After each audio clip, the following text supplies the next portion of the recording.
When Game of Thrones ended, it seemed like everyone, not just HBO, so I mean down from Amazon Prime to Netflix to Hulu, and even the NBC and CBS all went to search for their Game of Thrones. Mm-hmm. And there's all kinds of now fantasy, low fantasy, high fantasy, sci-fi, horror fantasy shows coming out of the near future, and some of them look really interesting, have the possibility of being great and really being the next Game of Thrones. But right now, there are some options available out there for people. Mm-hmm. So if someone just needs that like fantasy television fix, what are some streaming options that we have available right now?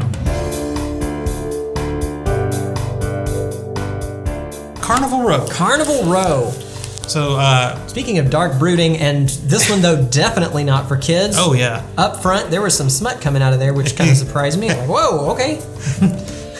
Definitely Game of Thrones light there. Well, and there was monsters and murder and blood and gore and it went hardcore. And not a little, like it was proper gore. Oh yeah, I think there was a literal evisceration, which, whew, And if you haven't seen like at least the trailer for Carnival Row, it's got fairies and kobolds and sheep people-y things that I don't know what the name of them are. And like satyrs and there's the satyr, which they don't call them satyrs. I swear I saw a centaur.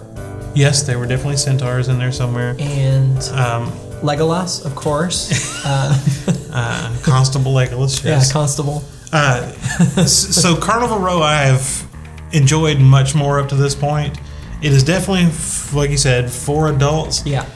It scares me a little bit because I don't know. So the basic story is all the fae folk and all the fairies and the centaurs and stuff are basically refugees in the city, and most of them are serving as indentured servants, and they're looked down as second-class people to the humans. And it follows two characters. One of them is a fairy played by Cara Delevingne.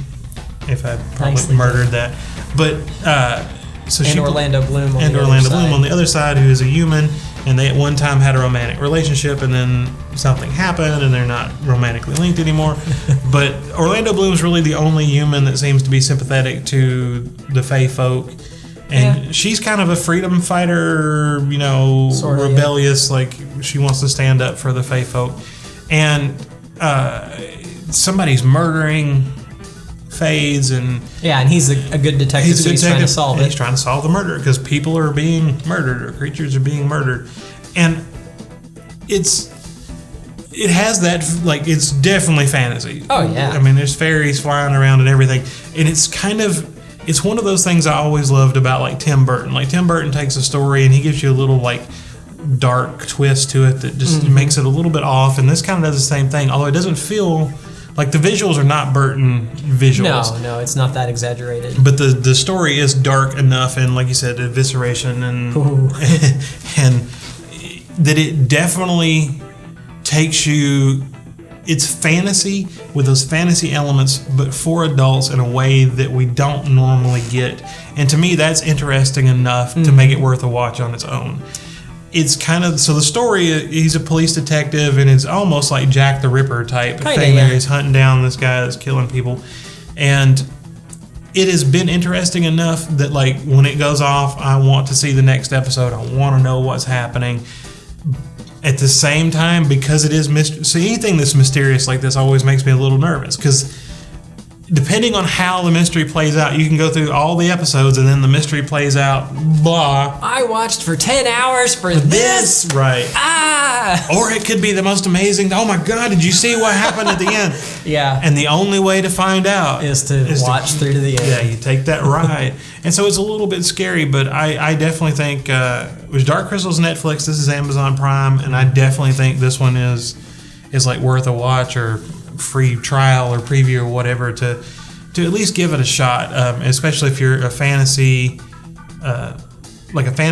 I don't think it has quite it doesn't have the scope and grandeur that it's not sword and sandal, but it's definitely got a lot of those elements to it that make it fun, and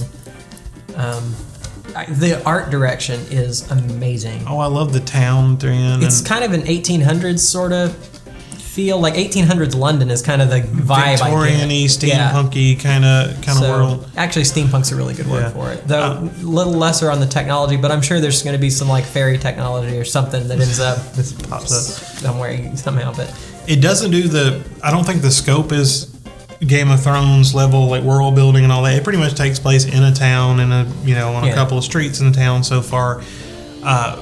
And there's several different characters, but there's really two main characters we're following. So I don't think it's going to have that like giant breadth of world building and character development and stuff. But so far it's been really fun. And like I said, when one episode goes off, I can't wait to see the next one, which is always a good thing. And it could end up letting me down, but right now I'm super excited for it. I definitely think it's worth the risk.